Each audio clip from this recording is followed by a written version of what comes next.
The ex-wife of an ISIS terrorist says she has some ideas of what can be done to prevent acts of terror like the one that occurred last Friday at the Pensacola Naval Air Station. Tanya Joya is now working with the Clarion Project's Preventing Violent Extremism program. On this week's episode of The Global Lane, Joya told Gary Lane that caution and education are the keys. It's a difficult problem when you have non-U.S. military training on U.S. soil, unless they do like some sort of test to make sure that the foreigners have the same values. We're putting ourselves in danger. Well, I know one criticism from Governor Ron DeSantis is that a Saudi national was able to actually purchase a gun in America. Do you think the attack may have been prevented if foreign nationals were not allowed to buy firearms? Your thoughts? Yeah, there definitely needs to be, like, it has to be more difficult for people to get guns, especially foreigners from Saudi Arabia, which we do know has they've had radical indoctrination since the creation of Saudi Arabia. And clearly we see that Saudi terrorists have infiltrated their military. It's a problem for U.S. security, and I don't think that PVE, the Preventing Violent Extremism, can de-radicalize Saudis, but there has to be more caution in letting them train in the U.S. Well, what else should be done to prevent this from happening again? So with the PVE program that the Clarion Project has made up, we want to go to the schools in this country, to law enforcement, help social workers recognize the signs of how recruiters, how they persuade kids to join them. A lot of the children who are vulnerable to extremism and to cults are children from broken homes. And we see a pattern that there's usually missing fathers in the picture. So they don't have the positive role figures in their life to learn from. And it makes them vulnerable. There's also a huge backlash right now in society with what I call a war on white males and masculinity in this country, which is also marginalizing a lot of young children, young boys, who feel like it's a crime or it's toxic just to be themselves.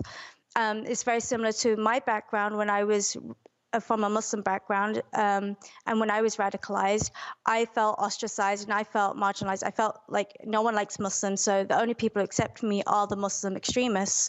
So it's a very similar mentality. And what PVE, Preventing Violent Extremism Workshop, does is that we help teach children, we give them counter narratives towards prejudice.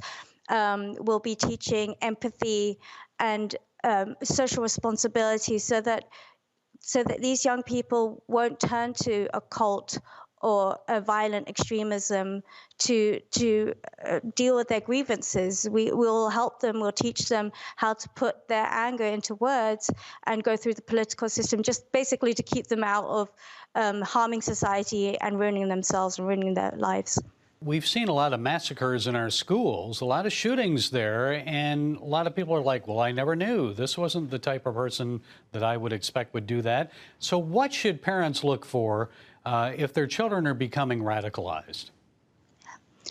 Well, there's a lot. They become very political and angry, and it can happen as quickly as 2 months. I have a friend who lived in Belgium, and her son, at the age of 15, radicalized over 2 months and just left home, went and joined ISIS and died. So that's why preventing is so important. And it's not about preventing those who've already started radicalizing.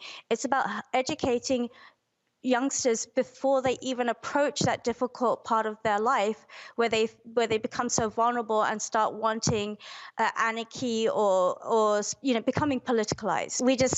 We have to get to the kids and teach them the right value system before they're exposed to radical extremism.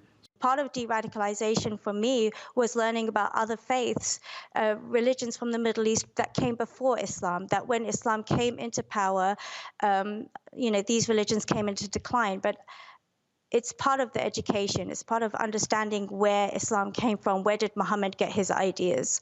that would be part of the de-radicalization program that I would implement. Tanya Joya, the Clarion Project's Preventing Violent Extremism program. Thank you for sharing those insights. And you can hear Joya explain how her American ex-husband became radicalized and joined ISIS. Also, a look at the secret Afghanistan papers. Have U.S. officials misled the public about the Afghan war? For those stories, watch The Global Lane tonight at 9:30 Eastern, only on the CBN News